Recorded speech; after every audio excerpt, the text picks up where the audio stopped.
What's up everyone? Welcome back to another video in the Resilience Growing Program. Today we're going back to our aquaponics and we're going to look at maintenance. So what are the things that we need to keep an eye on constantly with our tank, and what are some of the routine things that we should do to keep our tank in tip-top condition and our fish healthy. So let's get started. So firstly, we're just going to cover some things that you can check on a regular basis just to make sure that your aquaponic system is in good shape. The first thing is the water level. As we know, the plants like to drink the water in the tank, and we also lose a little bit of water from evaporation on the side here. In order to keep that level, we just need to top it up with, fresh dechlorinated water. And as we covered in previous videos, we just want to leave a little 1 centimeter gap between the tray and the water so that the roots can get to the water easily, but they also have oxygen. Another thing to just keep an eye on are both your heater and your water pump. Both of these can malfunction. They shouldn't, but they can. And so it's important just to make sure that they're both functioning properly. With the pump, you can just look at it. That looks like it's going okay. But any drops in water flow might mean that something's wrong with the pump. Maybe a rock has gotten into it and it might need a bit of attention. The heater can sometimes get stuck and either heat up too much or it can break and stop heating entirely.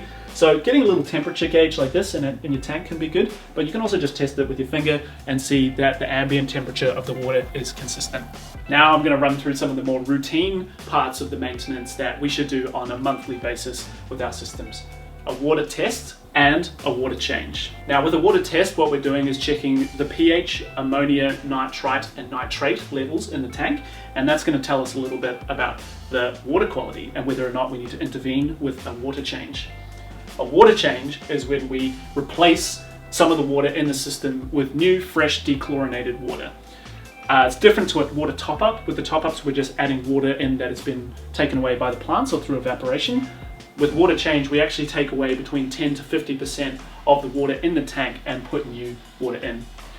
This is important because over time, tanks can build up things like salts, any solids, organic solids that get stuck in the gravel that can't be broken down.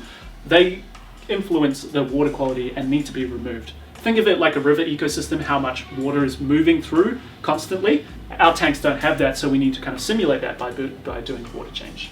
The great thing about aquaponics is that because we have microgreens growing with their roots into the water, we don't need to do water changes as much. Many of the nitrates in the water are being taken up by the plants, and so unlike a regular aquarium where you need to do a water change once a week, we can get away with doing it between 3 and 4 weeks.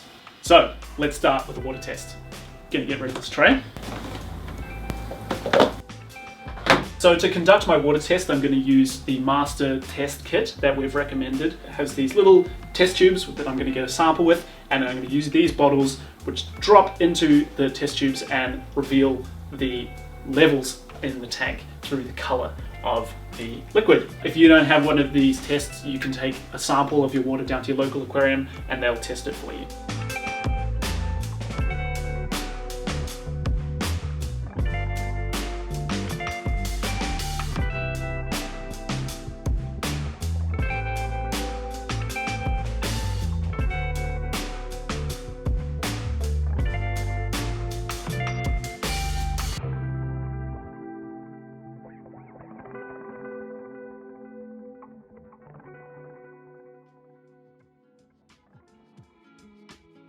Alright, so that's our water test done.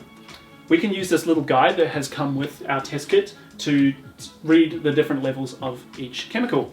Our pH is looking pretty okay. It's a little bit around 6, but that's okay. The nitrite is looking a-okay, and that's really good. We want that to be at 0. The nitrates are looking good. That's fine. But the ammonia, I'm definitely concerned about. It's a bright green. It should be yellow. That means that there's more ammonia in the system than there should be.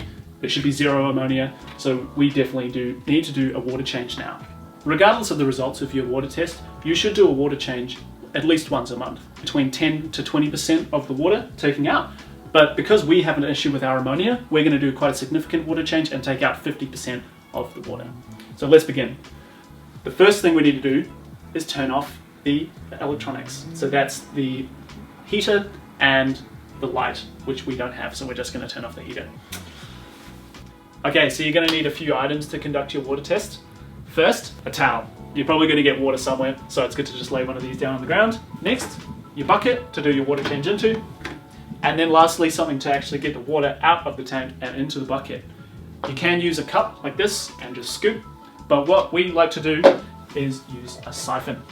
These are cool because you can siphon the water out and clean the gravel at the same time. I've got two different types of siphons here, one with a pump and one without. These will both work, but this one I'll have to start with my mouth, and I don't want to do that, so I'm not going to use that one. To get the siphon going, put it into the tank and get the vacuum going, and there we go.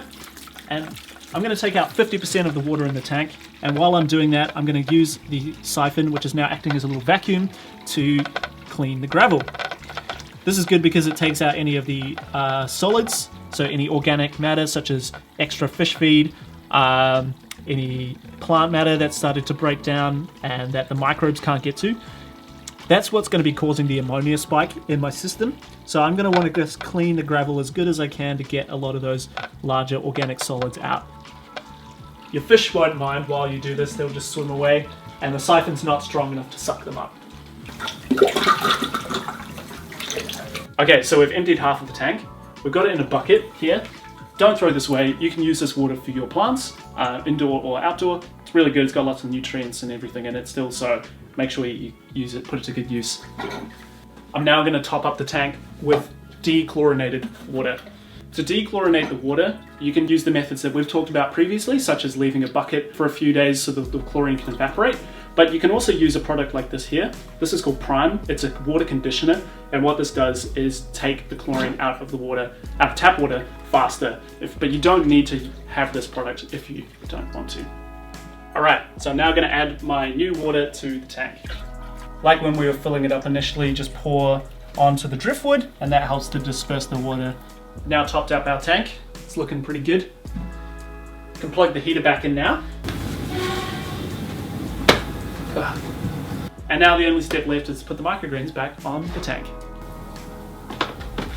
Awesome, so hopefully my fish are going to be happy in their new ammonia-free water. I'm going to keep an eye on this tank and maybe do another water test tomorrow just to check the levels again.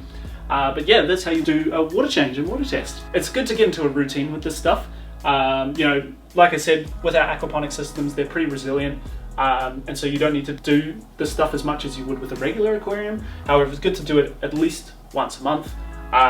So just make a routine of it, add it to your calendar, make it like one day in a month you just do like a proper water test and water change, and then the other stuff just keep an eye on when you're looking at the tank and checking out your fish swimming around and things like that. And yeah, it's pretty easy. Thanks for watching today. If you guys have any questions about this content, make sure you chuck them in the Facebook group, and thanks for watching. See you next time.